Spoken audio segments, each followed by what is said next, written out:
Welcome to speed earning.com।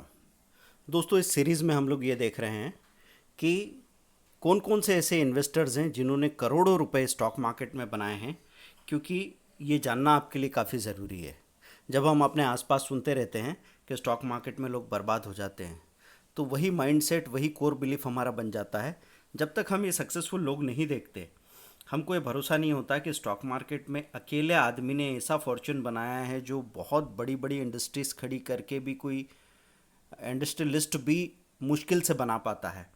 तो आपको यहाँ पे बहुत सारे बड़े बड़े इन्वेस्टर्स के बारे में पता लग रहा है। हम इस सीरीज़ में एक एक इन्वेस्टर के पोर्टफोलियो को समझेंगे और साथ में उनकी कहानी के बारे में थोड़ा जानेंगे, ताकि उससे हमको काम करने की ताकत और समझ दोनों मिले।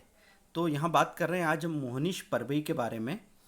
853 करोड़ का इनका पोर्टफोलियो है, 6 स्क्रिप्ट्स का पोर्टफोलियो है। तो आपको जैसे हमने बताया कि एक तो नैरो डाइवर्सिफिकेशन होता है, एक ब्रॉड डाइवर्सिफिकेशन होता है। मतलब कुछ लोग बहुत ज़्यादा स्क्रिप्ट में पैसा लगा के रखते हैं, कुछ लोग गिनी चुनी स्क्रिप्ट में पैसा लगा के रखते हैं।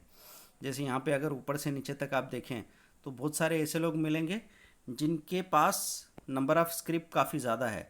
जैसे यहाँ पे हम देख रहे हैं 38 स्क्रिप्ट है किसी के पास, और आगे चल के देखेंगे तो संगीता है, इसके पास 116 स्क्रिप्ट है। तो अभी बात कर रहे हैं हम लोग, आज की कहानी मोहनीश परबई के बारे में है। ये आईटी प्रोफेशनल रहे। 1964 में मुंबई में पैदा हुए। मुंबई के एक एलिट प्राइवेट स्कूल में एजुकेशन लिया इन्होंने, और ऐसा कहा जाता है कि उनके स्कूल से पास में स्लम की लाइफ देखने को मिलती थी। तो उनको दिखता था कि वो लोग डे टू डे ज़िंदगी में स्ट्रगल कर रहे हैं, पर उनके बारे में ना स्कूल में, ना किताबों में, ना एजुकेशन में कहीं बात होती थी। फिर वो वहाँ से पास आउट करके यूएस चले गए।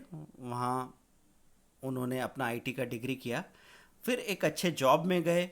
वहाँ से जो पैसा बना उस पैसे को लेके इन्होंने अपनी एक आईटी कंपनी स्टार्ट की, और उस आईटी कंपनी को जितने वैल्यूएशन के साथ, जितने पैसे के साथ स्टार्ट किया था, उससे कई गुना वैल्यूएशन में बेच दिया। तो उनके पास बेसिक कैपिटल समझ लो 10 करोड़ के आसपास, लगभग 5 से 10 करोड़ रुपया इकट्ठा हो गया, जिससे इन्होंने अपना फंडामेंटल इन्वेस्टमेंट शुरू किया।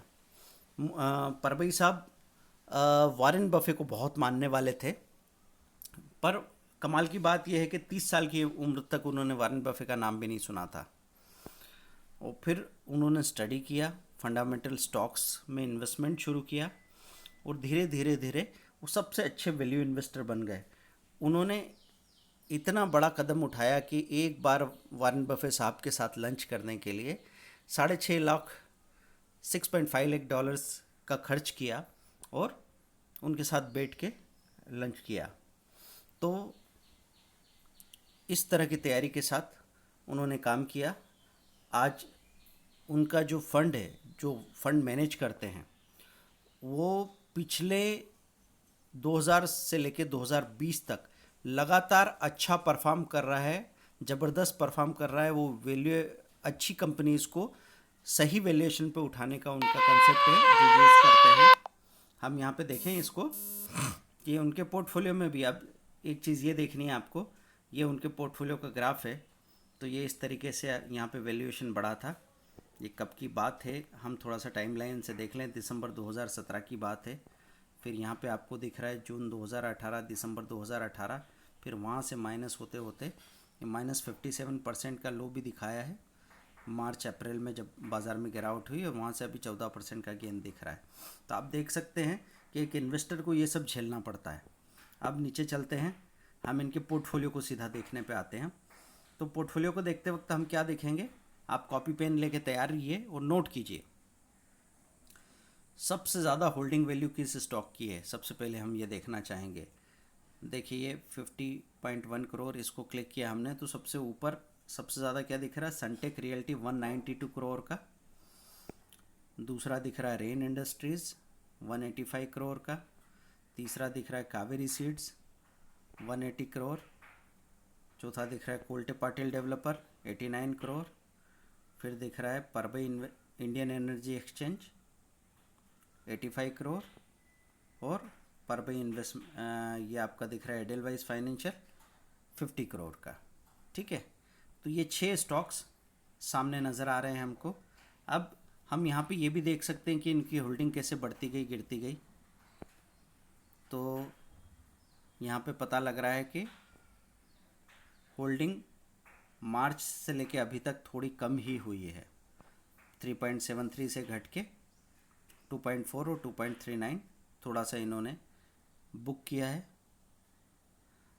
लॉस या प्रॉफिट जो भी, थोड़ी वैल्यूएशन ख़त्म किया है। फिर हम वापस यहीं से एंटर कर सकते हैं ना, जब भी आप बाहर निकलते हैं हम यही चीज़ आपको बता रहे हैं कि कहाँ से आप एंटर कर सकते हैं।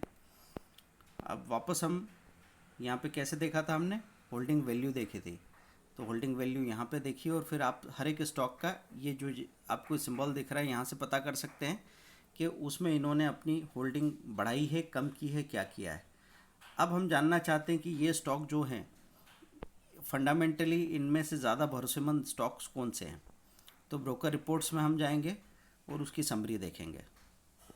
तो इंडिया के जितने भी ब्रोकर्स हैं उनके हिसाब से इनके पोर्टफोलियो के जो स्टॉक्स हैं उनकी एवरेज रेटिंग क्या है। मैंने क्लिक किया तो मुझे यहाँ पता लग जाएगा कि कौन सा स्टॉक है जिसकी रेटिंग सबसे ज़्यादा है। तो ये मुझे यहाँ पे नज़र आ गया, ये रेटिंग्स आ गई।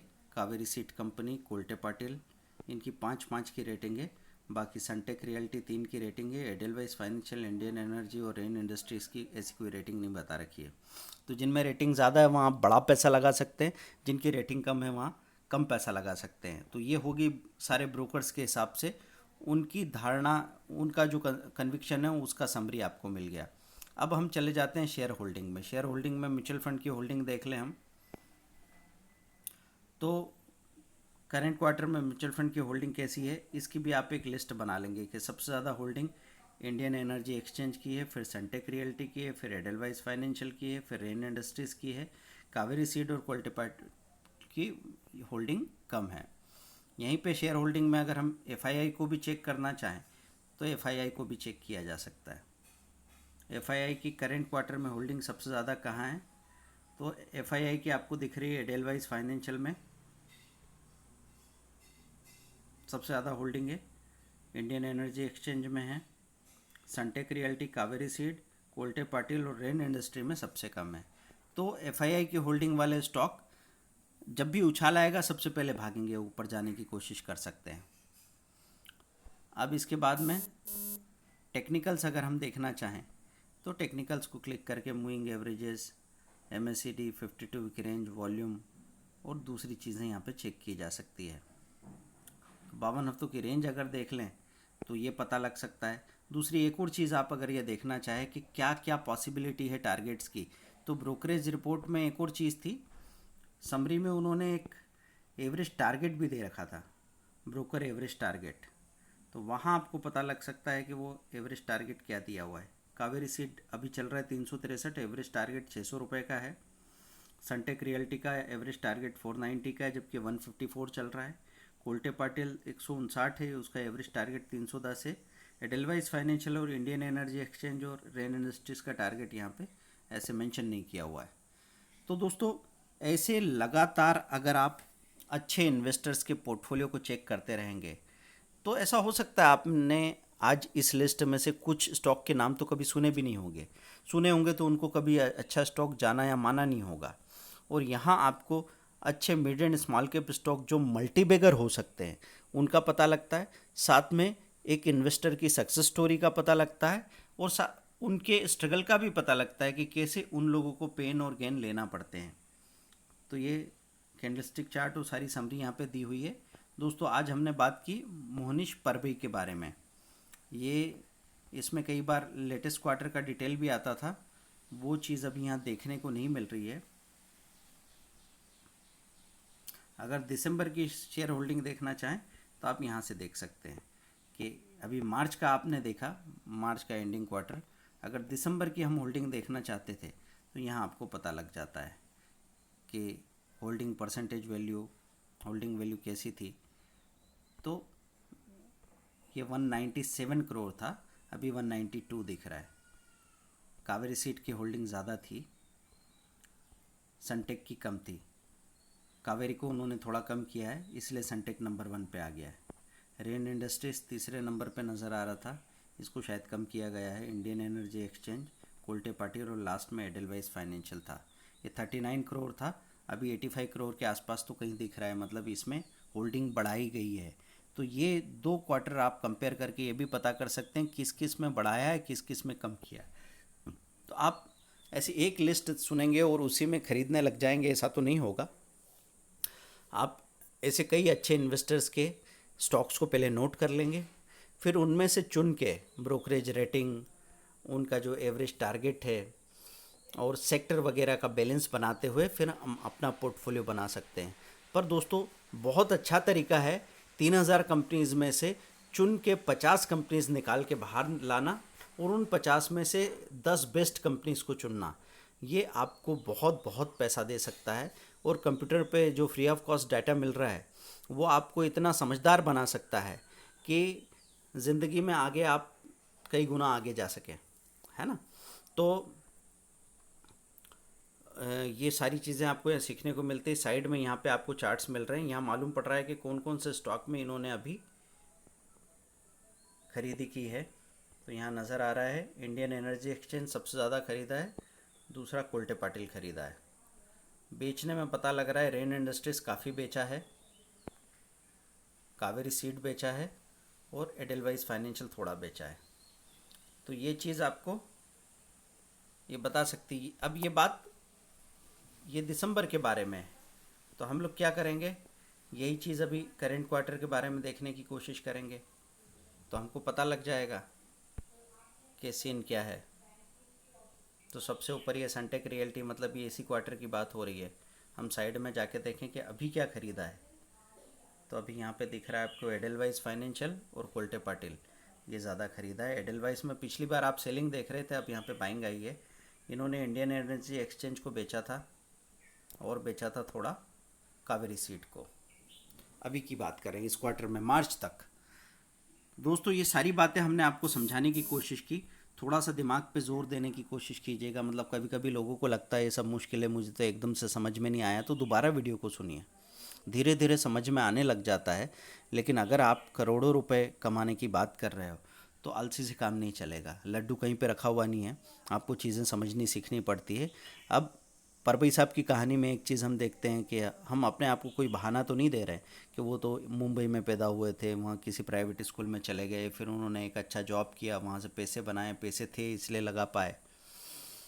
तो वो देखने के बजाय ये सीखिए कि एक इंसान जो एक करियर में बहुत सक्सेसफुल था, एक कंपनी खड़ी की, तो क्या आप अपना एक करियर भूल के और दूसरा एक नई उम्र में सीखने की कोशिश करते हैं?